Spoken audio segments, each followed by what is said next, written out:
Una de las claves para entender por qué la medicina no es una sola, por qué la medicina alopática, la clásica, no se integra a la medicina alternativa o viceversa, justamente recae en comprender y reconocer la historia del medicamento. La farmacología como ciencia que estudia el medicamento ha avanzado enormemente a lo largo de la historia de la medicina y de la ciencia, a un punto tal que el farmacólogo pasó de considerarse un siervo de la naturaleza a, a convertirse en el señor de la misma, e incluso a pretender ser el creador de la naturaleza. ¿A qué nos estamos refiriendo? A la ingeniería farmacológica, de tal forma que la farmacología ha avanzado enormemente, prometeicamente se ha incrementado. Recordemos que en el mito de Prometeo, Prometeo roba el fuego de los dioses del Olimpo, de Zeus. ¿Qué cosa nos trae hacia los mortales Prometeo? Efectivamente, la sabiduría divina para gobernar la naturaleza. El farmacólogo llega pues al dominio de esta técnica. Técnica es una palabra que en latín da origen a la palabra arts, que significa arte. Por esta razón, la farmacología, el médico que se basa en ella, en este conocimiento farmacológico, realiza una obra de arte al momento de prescribir un medicamento. Y esta tentación prometeica de este conocimiento en incremento progresivo ha continuado a lo largo de la historia. El alquimista en el siglo XVII da origen a la química, a Lavoisier, a Boyle. En el siglo XIX, a través de la purificación, se obtienen mejores medicamentos, opioides, atropina, digitalina, y a fines del siglo XIX, Paul Ehrlich, por ejemplo, desarrolla la farmacología científica. Entonces existe una vorágine del conocimiento farmacológico. Sin embargo, ¿qué pasa cuando Prometeo le roba el fuego a Zeus, a los dioses del Olimpo? Zeus envía a Pandora, a la que atribuimos los males. Recordemos que cuando se abre la caja de Pandora, en realidad tanto los males como los bienes se aperturan desde la caja de Pandora. Pero ¿qué cosa es lo que nos queda? La esperanza. Entonces, Quirón, el centauro a quien Apolo confía la educación de su hijo Asclepios, el dios de la medicina griega, quien era un gran conocedor de la virtud medicinal de las plantas, eso es lo que nos trae la esperanza. El incremento de la esperanza de vida, no de la inmortalidad. Entonces, reconozcamos este conocimiento, esta vorágine de conocimiento de la farmacología a través de la historia del medicamento. Y vamos a comenzar reconociendo el medicamento en el mundo antiguo greco-romano, en el mundo antiguo greco-romano, y para ello vamos a recoger un texto aristotélico de metafísica que dice lo siguiente. Pues el venir a opinar que una cosa determinada curó a Calias de la enfermedad que padecía y que lo mismo curó a Sócrates individualmente a otros muchos, es fruto de la experiencia, pero conocer lo que es conveniente como remedio para toda clase de enfermos que padecen una misma enfermedad, por ejemplo, los flemáticos, los coléricos o los que tienen fiebre, eso ya es cosa de la técnica, de la metafísica de Aristóteles. La palabra técnica viene de tecne, que da origen a la palabra latina posteriormente de arts, y esta a su vez dará origen a la palabra de arte. En este sentido, la farmacología surge como el arte de la técnica, una técnica que se ha desarrollado a lo largo de la historia en diversas culturas. Por ejemplo, uno de los registros más antiguos del medicamento lo encontramos en las tablillas sumerias de Nippur, de Assur. Otra en los papiros egipcios de Smith y Eber, 1500 años antes de Cristo. En la India, en los textos védicos de Suchruta, Caraka y Vela. En la medicina china, en el texto de Shen Non Pensao Chin. En la cultura maya, en el Chilam Balam o el código badiano de los aztecas. Todas estas culturas han tenido una característica en común, en la que se ha desarrollado el conocimiento del medicamento, el cual evidentemente no ha sido casual y no necesariamente ligado a la experiencia porque ha ocurrido simultáneamente en diversas culturas. Y además tiene un componente mágico, de tal forma que el origen de la farmacoterapia en todas estas culturas es empírico mágico. Muy bien. ¿Qué más podemos decir del mundo antiguo greco-romano? Este periodo que se extiende desde el año 800 antes de Cristo hasta el 395 después de Cristo en el periodo de Bizancio, da origen al término de fármaco a su vez, el cual en un inicio tiene un sentido mágico, de hechizo, pero que posteriormente se convierte en el sentido médico, como se aprecia en el libro de Trabajos y los días de Siodo. En esta época se desarrolla el pensamiento hipocrático.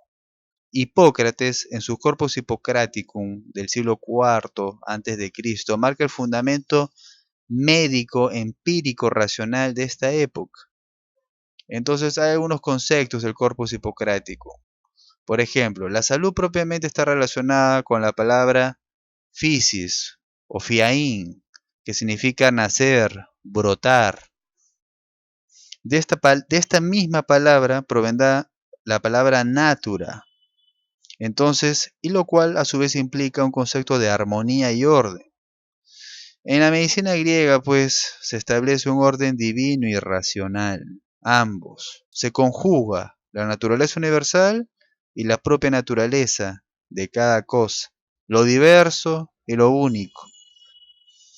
Y su teoría propiamente pasa necesariamente por un conocimiento que ya había sido desarrollado filosóficamente por Empédocles al desarrollar la teoría de los 4 elementos, pero Hipócrates, en base a esto, desarrolla su teoría en base a las constituciones como origen de las enfermedades, de tal forma que el fuego, el aire, la tierra y el agua, los elementos de Empédocles, formulan las diátesis de las enfermedades: el fuego, la bilis amarilla, la tierra, la bilis negra, el agua, la flema y el aire, la sangre. Hablamos pues de constituciones que predisponen propiamente a la enfermedad. Y en este caso la enfermedad no sería otra cosa que el desorden de la physis, de la natura, de aquel orden, de la fiain. Y entonces, la salud es el orden natural y la enfermedad es la desnaturalización producida por el predominio de alguno de estos elementos. Y el el medicamento consiste en restablecer el equilibrio de los elementos, para lo cual se precisa del principio de contraris curentur, lo contrario cura con lo contrario, que es el pensamiento que es extendido hasta nuestros días. Si el paciente tiene hipertensión arterial, se le da un antihipertensivo. Si el paciente tiene un proceso inflamatorio, se le da un antiinflamatorio. El principio de contraris curentur, hipocrático. Pero en este caso, evidentemente, tenía otras connotaciones de las diátesis de las enfermedades en relación a los elementos, y además que su intención era viabilizar la Vix Medicatrix Naturae, que era el poder curativo de la propia naturaleza. Recordemos que la enfermedad es un desorden en la que hay una desnaturalización de este orden por propiamente el predominio de uno de estos elementos, y lo que tenemos que hacer es, a través de que lo contrario cura lo contrario, es restablecer este equilibrio. Muy bien. Luego nos vamos hacia el mundo helénico, la segunda mitad del siglo IV. La medicina en efecto se siguió desarrollando con Herófilo, Erasístrato. Se da origen a la medicina helenística, la cual tuvo su auge gracias a la escuela de Alejandría. Recordemos que las campañas de Alejandro permitieron ampliar el conocimiento griego por su expansión territorial desde Egipto al Próximo y Medio Oriente. Y además luego se incorpora la formación anátomo-fisiológica. Se desarrolla también el fármaco en el mundo antiguo, que alcanza su expansión gracias a la materia médica de Dioscórides en el 78 después de Cristo. Esto posteriormente se tecnificará más con la llegada de Galeno de Pérgamo en el 200 después de Cristo, que además desarrolla un método terapéutico, estudiando la acción de purgantes, de vomitivos, de antídotos, de hipnóticos, la relación de los medicamentos con los alimentos. Se desarrolla más pues la tecnificación de este medicamento. Y además se busca una precisión más sobre la cantidad, el modo de la preparación del medicamento. Luego tenemos la Edad Media, En este periodo se consigna la conquista árabe en el 642 después de Cristo. Y la escolástica, justamente, es ese periodo que describe la teoría y práctica de la medicina. La teoría, a su vez, está relacionada al estudio de las cosas naturales, relacionada con la fisiología. El estudio de las cosas contranaturales propiamente de la enfermedad es la patología. Y el estudio de las cosas no naturales se orienta a la terapéutica, al estudio de los medicamentos. La palabra terapéutica proviene de la palabra terapeía, que significa servicio, cuidado. E inicialmente esta palabra se relacionó al culto de los dioses, pero posteriormente se extiende su significado al cuidado de las personas. De ahí que la palabra terapaina significa esclava o sirviente doméstico. También se definió en esta época, en la Edad Media, la diferencia entre las enfermedades preternatural y la contranatural. La primera se asociaba a una alteración accidental, cuya terapia estaría al alcance de la dieta, fármacos o tratamientos quirúrgicos. En cambio, la enfermedad contranatural se asociaba a una alteración profunda, generalmente mortal, que no podía ser modificada con la terapia, sino con la práctica piadosa. Por esta razón es que en la Edad Media no se pierde el carácter religioso de la enfermedad. Surge también en este periodo el concepto de la palabra medicamento, que proviene de iatreuo, que significa tanto cuidar como curar, lo cual también se asocia a otro término, iaomai, que es medicina, o iatros, que es médico. En la Edad Media es cuando se desarrolla la farmacología desde el punto de vista científico. Y tenemos tres médicos o filósofos relacionados con ello: Avicena, Averroes y Al-Kindi. Avicena nos refería, por ejemplo, que cuando diversos componentes simples, que pueden ser hierbas, por ejemplo, se conjugan en una fórmula e interaccionan entre sí, se formula un nuevo elemento, que es diferente a las fórmulas o a los elementos iniciales. Por esta razón es que Avicena a su vez introdujo el concepto de la transmutación de las medicinas, y esto dará lugar propiamente después a la alquimia. Averroes y Alquinde, en cambio, como mucho se mencionó en esta época escolástica de la Edad Media, se habló de los conceptos de potencia y de acto. Entonces, y esto ya venía desde la tradición galénica. Por ejemplo, Galeno refería de que cuando se mezcla el agua caliente con el agua fría se genera agua tibia.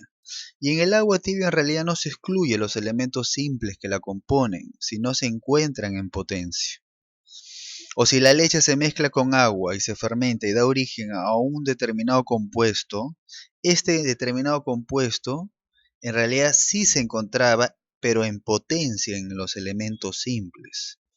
Averroes, como comentario del ánima aristotélica, nos dice, y cito: la luz hace que el color que esté en potencia esté en acto. Y en este sentido, cuando se aplica este concepto a la farmacología, referirá que la composición de los compuestos simples en potencia hacen el medicamento que se encuentre en acto. Y solo algunos de estos elementos dominan y de ellos depende el efecto terapéutico. Entonces, tanto Averroes como Al-Kindi también explican la relación entre la cualidad y la cantidad del medicamento. Entonces, ¿qué cosa es lo que nos decían? Por ejemplo, aquí lo que podemos ver son porciones de un insumo, el mástic, y el otro que es el cardamomo. Estos insumos, a su vez, se tenían que calcular la calidad de la calidad de los mismos. Tenemos que determinar si su calidad era caliente o si su calidad era fría, o en todo caso si el grado de la calidez que tenían. Para el primero de ellos, por ejemplo, tenemos el mástic, donde se extrae la trementina. Se le tenía que sumar el grado de la virtud farmacológica galénica, que estaba determinado para diferentes insumos. Y esto se multiplicaba por su peso y así se obtenía la cantidad de calor para el mástic. Y lo mismo sucedía con el cardamomo. Pero además se introducía una fórmula para poder a su vez determinar estos principios de frío y de calor. El hecho es de que se utilizaban estas fórmulas, que luego se irán introduciendo otros términos geométricos por Averroes, que propiamente tienen una interpretación aritmética, y el único objetivo es de que van introduciendo términos para poder identificar mejor la calidad del medicamento. Incluso, Averroes nos habla del concepto de unidad farmacológica, la cual es la cantidad mínima de la sustancia para que produzca el efecto terapéutico. Sin embargo, hasta este momento existía una disociación entre la razón y la experiencia. Expliquemos por qué, y esto es muy importante. Por un lado, se había establecido las virtudes primarias de los medicamentos. Por ejemplo, se había hablado de que unos medicamentos, sus características primarias eran de que tenía calor, que tenía frío, humedad, sequedad, pero también tenía características secundarias específicas, que tenía capacidad emética, que inducía el vómito, que tenía la capacidad laxante, que era analgésica. Entonces, la primera de las virtudes, las primarias, se obtenía a través del razonamiento y la secundaria a través de la experiencia. Estos dos tipos de virtudes o características de los medicamentos, que podrían incluso estar en oposición, dificulta la determinación de algunos medicamentos como la quina en el siglo XVII, puesto que la experiencia había demostrado que la quina era antipirética. Sin embargo, su cualidad primaria era caliente. Por estas razones que también poco a poco se va desplazando las virtudes primarias de los medicamentos por sus virtudes secundarias relacionadas con la experiencia. Tendrán que pasar unos siglos todavía para que nos demos cuenta con Hahnemann que esta propiedad benéfica de la quina también se debe a su virtud primaria de calor, puesto que lo similar cura con lo similar, el similia similibus curentur de la homeopatía. Sin embargo, estas virtudes primarias venían siendo heredadas por la tradición galénica con el principio de contraria contraris curentur, relacionado a la complexión de cada paciente, de tal forma que los medicamentos fríos y húmedos se administraban en enfermedades cálidas y secas, y los astringentes en las enfermedades en las que había alguna depresión. Estas virtudes primarias del medicamento se irán desplazando por las secundarias en Occidente. Muy bien, ahora pasamos al siglo XVI y XVII. Es en la época del Renacimiento. En esta época existirá una traducción directa de los textos del griego al latín y no propiamente una transmisión directa de la Edad Media. Ya se habían incrementado los talleres de herbolarios medievales, los jardines botánicos, y aquí es cuando ocurre el descubrimiento de Europa de la quina justamente, que históricamente se sabe que se había utilizado por la esposa del virrey del Perú, el conde del Chinchón, para el tratamiento de una fiebre terciana, probablemente malaria, y que además también la había utilizado el mismo rey Luis XIV. Es en esta época en la que se agrega también los conceptos de la teoría de la circulación de Harvey, al referir que la sangre llegaba a todos los territorios, por lo que concibió la idea de inyectar las sustancias, pero por vía endovenosa. La alquimia, de la cual habíamos referido algo, cuando pasó por Europa a través del mundo árabe, permitió a los científicos incorporar las sustancias minerales. Y su mayor desarrollo justamente se encuentra en Theophrastus von Hohenheim, conocido como Paracelso, suizo, del año de 1493 a 1541.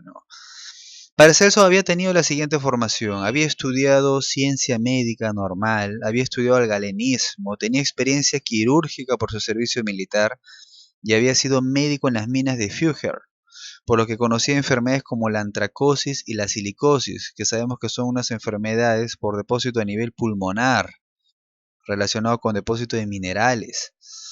Entonces, había estudiado también Paracelso la alquimia neoplatónica y la magia natural de Tritemius. Paracelso recoge el concepto de macro y microcosmos. ¿Y qué cosa es lo que había precisado Paracelso? Veamos. Todo cuanto existe en la naturaleza existe igualmente en el hombre, de ahí que introduce el concepto de la homeopatía. Ya no se habla de la contraria contraris curentur, de la tradición hipocrática galénica, Paracelso introduce el concepto homeopático, simile similibus curentor, lo similar cura con lo similar. Se diferencia entonces de la alopatía galénica, que en realidad es la antipatía contra el patógeno. Pero, sarcásticamente, Paracelso nos redirá, no hay más antipatía que la existente entre enfermedad y su remedio. Asimismo, cuando a Paracelso se le preguntaba qué cosa es un médico, Paracelso refería, el médico es aquel que puede curar a los enfermos, lo cual, dicho sea de paso, esto dista de la realidad galénica en la que muchas veces el tratamiento de las enfermedades eran sintomáticas, que no se curan, que solamente se palian, como muchas veces se ha heredado en la actualidad. En cambio, Paracelso contrastaba con este pensamiento, puesto que el médico es el que puede curar a los enfermos, y él introducía los conceptos para el manejo de las enfermedades. ¿Qué cosa es lo que introdujo y que se ha heredado hasta nuestra época? Por ejemplo, él habló el concepto de enfermedad causada por un agente externo, y esto evidentemente en razón a la experiencia que había tenido en las minas, habíamos dicho de las enfermedades como la antracosis y la silicosis, puesto que había alguna alteración química que explicaba la lesión orgánica. Habló de las enfermedades tartáricas.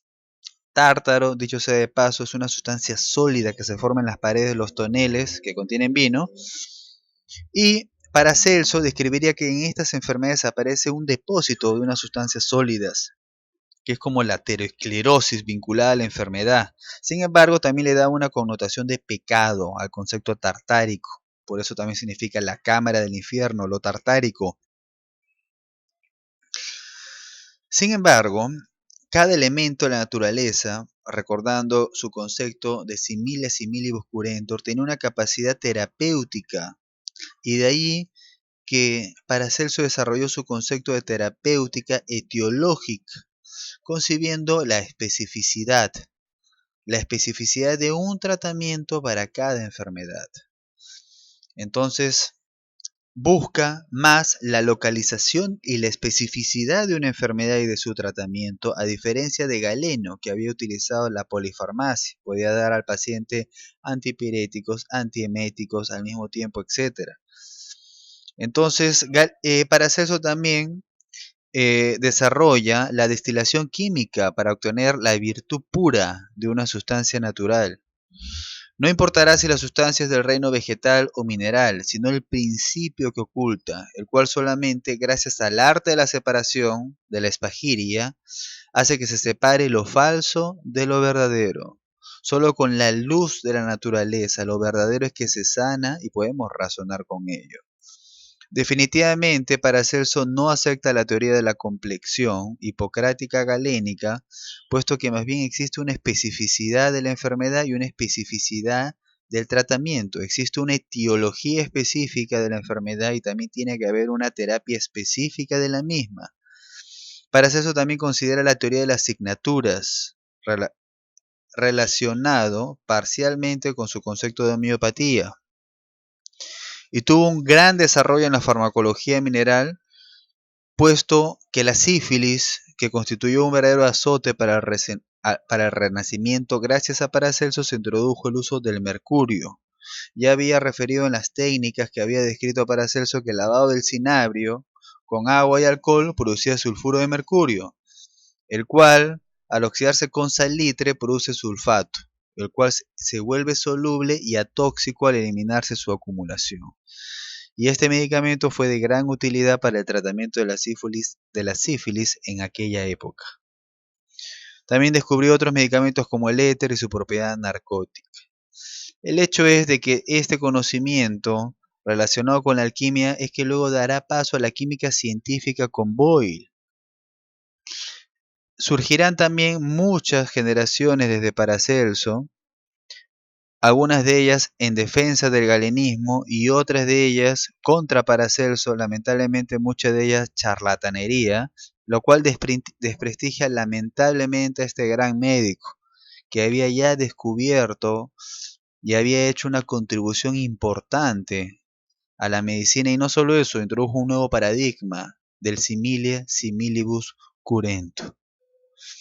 También otra generación de la mitad del siglo XVII, como el doctor Van Helmont, reconoce el principio de especificidad efectivamente de Paracelso, rechazará su carácter mágico que había incluido Paracelso, y por esto es que se acercan más a la química científica de nuestros días. En el siglo XVIII y siglo XIX, en la Ilustración, se impuso en las escuelas de medicina la cultura galénica, pero empieza a caer se van desacreditando, justamente por su polifarmacia. Es que empezó a traer incluso la misma desconfianza de los médicos, y además es esta época en la que se desarrolla la crítica de Molière, la cual satiriza a los médicos, como lo había hecho en su época Aristófanes. Se introduce también la química orgánica y se describe el fracaso del descubrimiento de la digital, puesto que no se habían hecho ni procesos de purificación ni de experimentación. La botánica se desarrolla más, se clasifica por Linneo, surge una disputa entre la medicina galena y la hipocrática, puesto que el principio hipocrático de primum non nocere, o sea, primero no hacer daño, que eso gobierna hasta nuestros días, se enfrentaba con la tradición galénica, la tradición médica galénica, en la que lamentablemente existían muchos medicamentos que eran nocivos y también ineficaces. Y por esta razón es que a partir de ahí surge el concepto de nihilismo terapéutico, desde el siglo XIX, que infortunadamente también se puede extender hasta nuestros días. Personas y pacientes que no desean recibir medicamentos por sus efectos nocivos e ineficaces. Sin embargo, veamos que en la historia del medicamento esto está relacionado con un tipo de tradición, la de tradición médica galénica, la cual difiere de la tradición médica hipocrática y es diferente a otros conceptos desarrollados por Paracelso. Por ello, la tradición médica galénica también será útil, pero tendrá que desarrollarse aún más. Sin embargo, sigamos descubriendo qué más tenemos en la historia del medicamento. Surge también aquí el concepto de la homeopatía, gracias al doctor Samuel Hahnemann, que en 1810 publica su libro El Organón. La homeopatía efectivamente recoge este concepto ya descrito por Paracelso del similia similibus curento, lo similar cura con lo similar, y además tuvo como inspiración efectivamente a la quina, tuvo una inspiración justo a este árbol nuestro, peruano, puesto que al consumirse se producía fiebre. Sin embargo, era antipirético en los pacientes con tercianas. Entonces, este medicamento podía producir fiebre en unas personas voluntarias, pero con los pacientes enfermos más bien tenía acción opuesta, era antipirético. Lo similar cura con lo similar, por eso hablaba la homeopatía. Pero además, Hahnemann estableció que para poder sustentar este método se requería la experimentación. Y por esto es que gracias a Hahnemann es que se da la experimentación científica que propiamente se desarrollará en el siglo XX. Esto es muy importante porque la homeopatía se desarrolla gracias a la experimentación. En la medicina alternativa de nuestros días, donde también se consigna la homeopatía, es importante considerar de que en las diferentes especialidades que vemos hoy en la medicina alternativa, no solamente nos basta pues con la coherencia, sino también tiene que haber una consistencia con la realidad, o sea, con la experimentación, como también lo ha demostrado la homeopatía. Muchos conceptos nos pueden parecer muy lógicos, de bastante sentido común, los entendemos, sin embargo, se necesita también ser verificados, se necesita ser contrastados con la realidad. Y esto justamente fortalece estas áreas de medicina alternativa que no solamente es la homeopatía, sino también otras.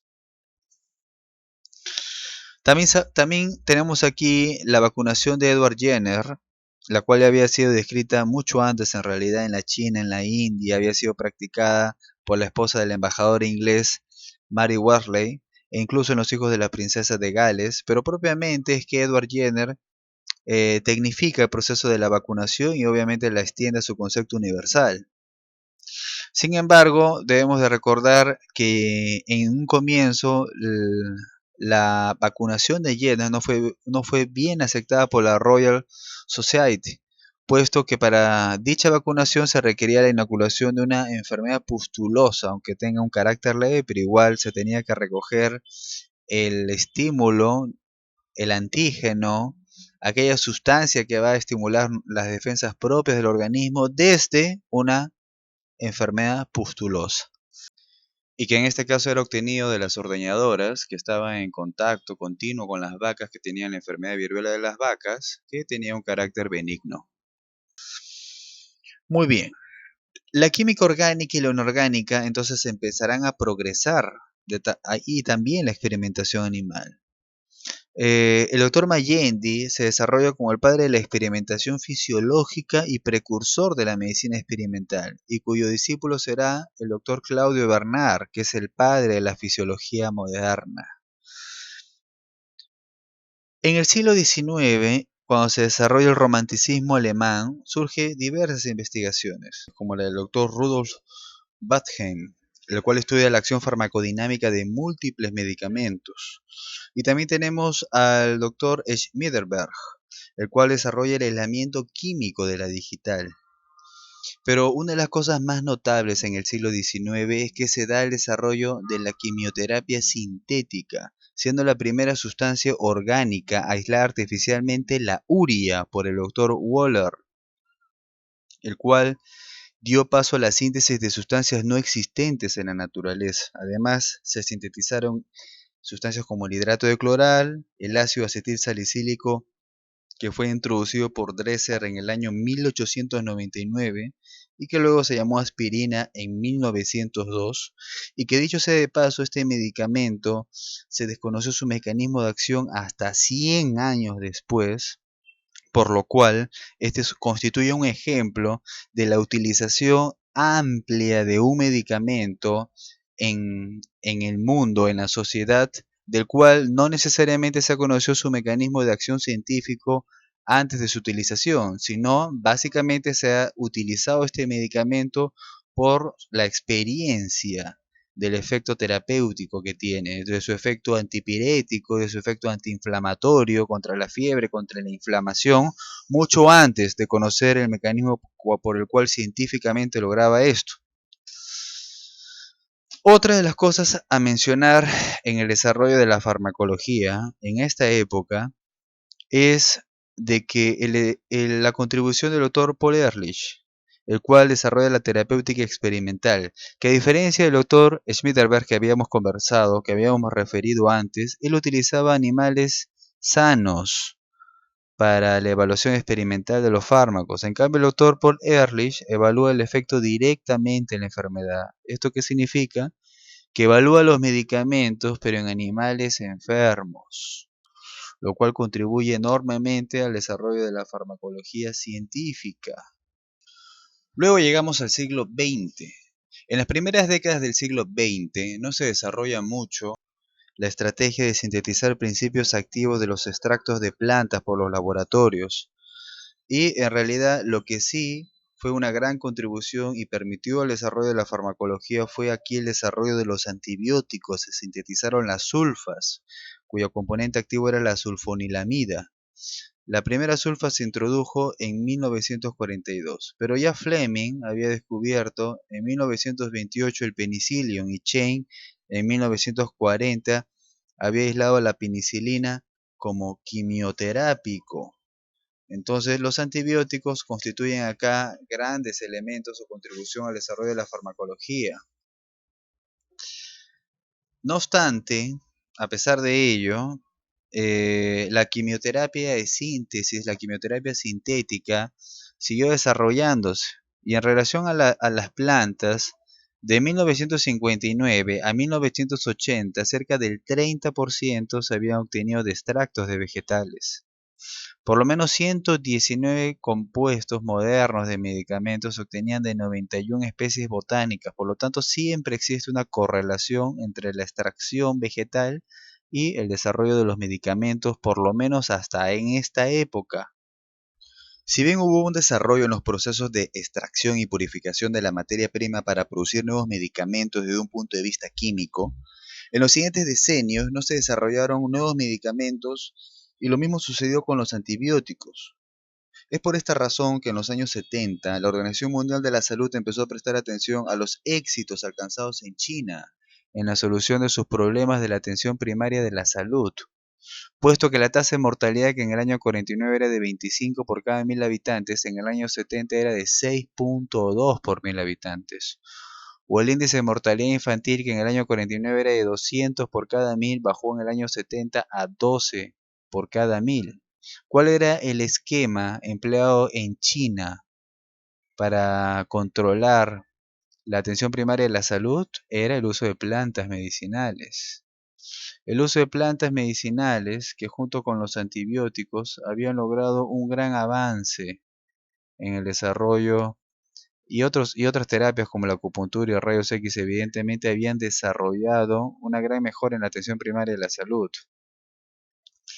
De tal forma que esta estrategia china contribuyó también en varios aspectos a la farmacología.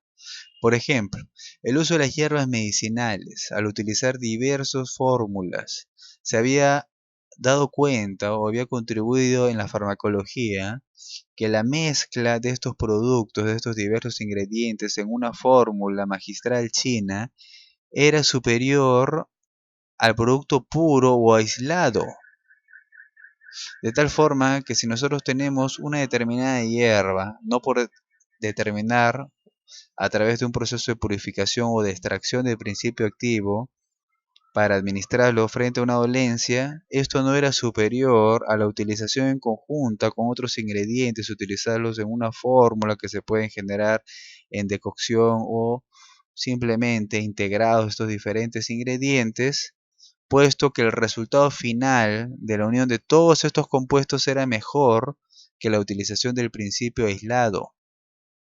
Y esto nos hace recordar a lo que había ya sido determinado por Avicena en la escolástica de la Edad Media.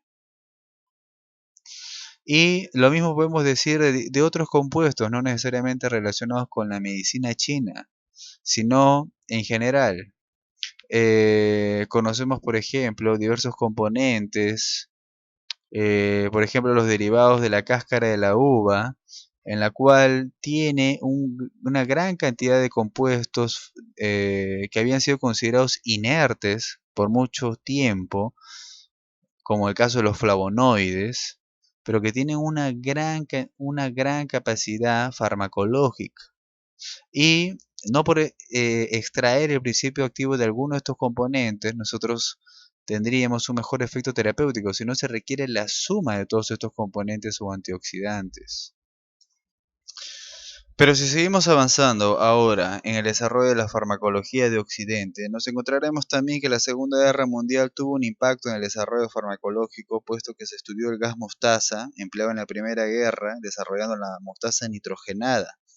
Y a partir de ahí se sintetizarían medicamentos como la ciclofosfamida, que es utilizada hasta nuestros días como un medicamento inmunosupresor y quimioterápico en el cáncer o contra enfermedades autoinmunes. También, si seguimos evaluando el desarrollo de la farmacología occidental, tenemos el desarrollo de la psicofarmacia en el año 50, o la farmacología cardiovascular, la farmacología hormonal, en el que básicamente desarrolló la insulina, los corticoides, o el desarrollo de la ciclosporina obtenida de un hongo, del Tolipocladium inflatum, el cual era un medicamento de inmunosupresión que se utiliza en el trasplante de órganos hasta en nuestros días, en la actualidad.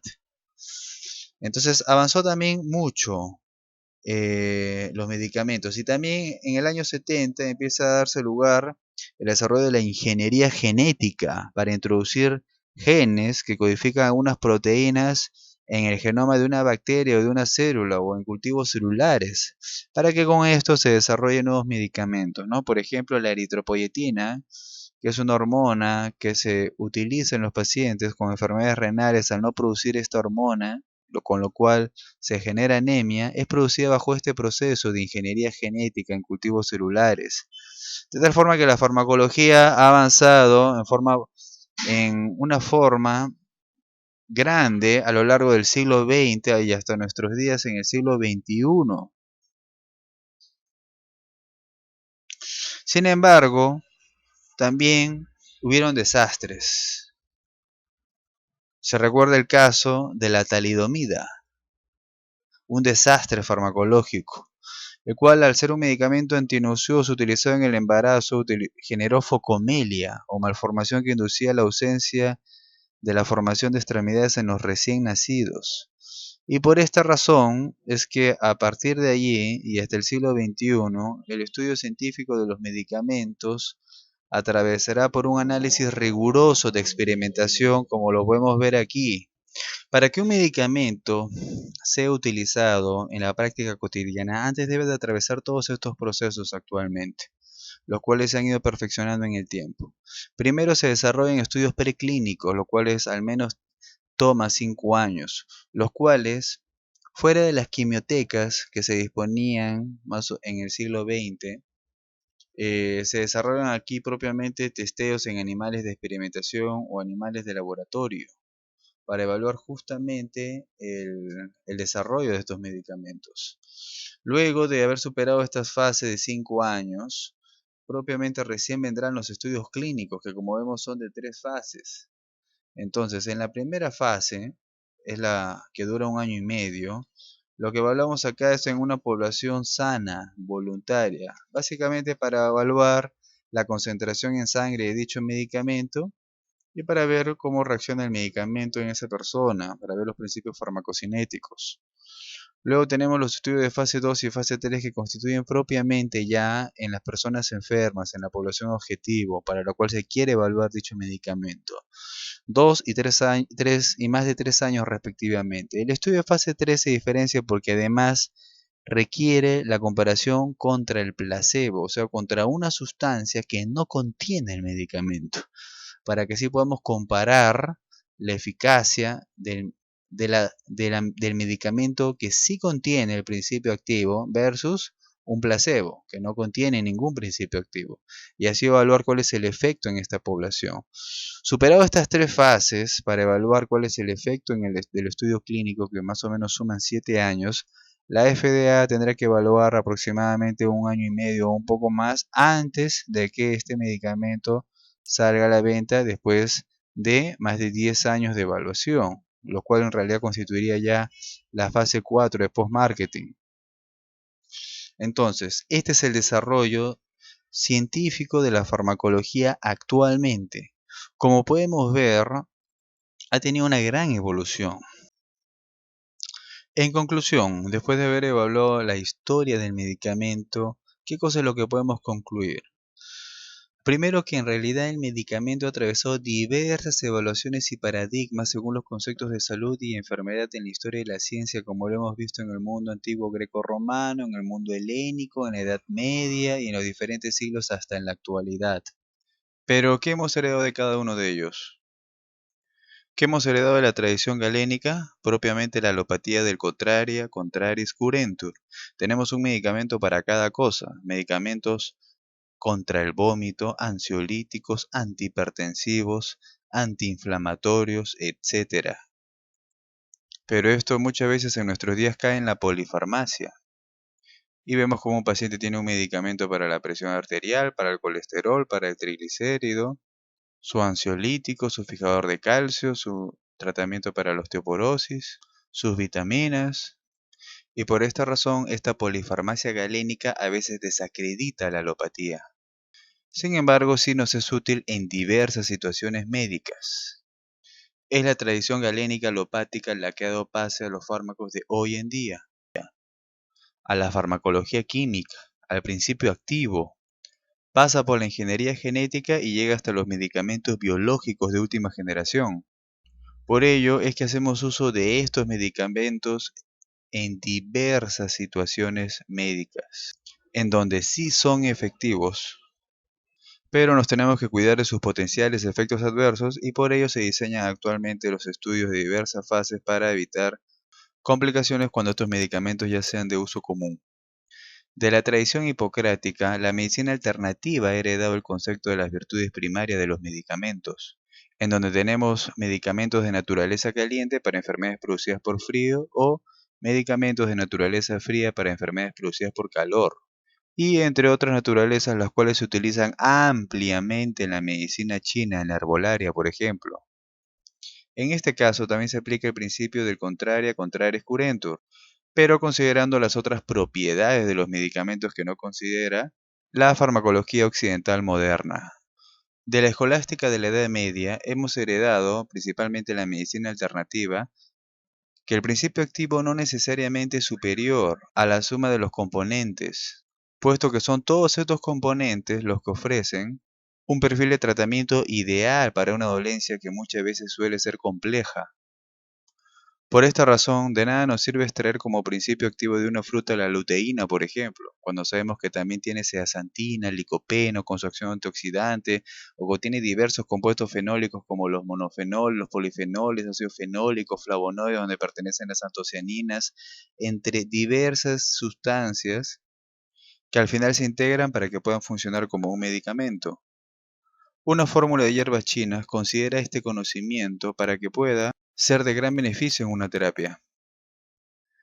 Del Renacimiento hemos heredado la tradición de Paracelso, el cual nos habló de la especificidad de la terapia, la cual se extiende hasta nuestros días. Por ejemplo, con los antibióticos. Pero no solo los antibióticos, nos diría Paracelso, puesto que no se conformaría con una medicina paliativa, ya que para él el médico es aquel que puede curar a los enfermos. Y que como evidencia nos dejó a través de su técnica de la espagiria, la formación de sulfuro de mercurio y de sulfato, que fue ampliamente utilizada para el tratamiento de la sífilis en su época. Finalmente, del siglo XIX con Hahnemann hemos heredado otro paradigma para el tratamiento, bajo el principio del similia similibus curentur, cuyo ejemplo de inicio recae justamente en el árbol de la quina, el cual es una planta cuya naturaleza es caliente, pero se utiliza para tratar una enfermedad febril. La experimentación homeopática, la cual dio lugar a Samuel Hahnemann, realizó inmensas contribuciones y además dio lugar para considerar la experimentación como pieza clave al momento de estudiar un medicamento para una determinada dolencia. Entonces, cada concepto en la historia del medicamento en la farmacología tiene su lugar. Lo único que nos corresponde a nosotros es darle el lugar que merece.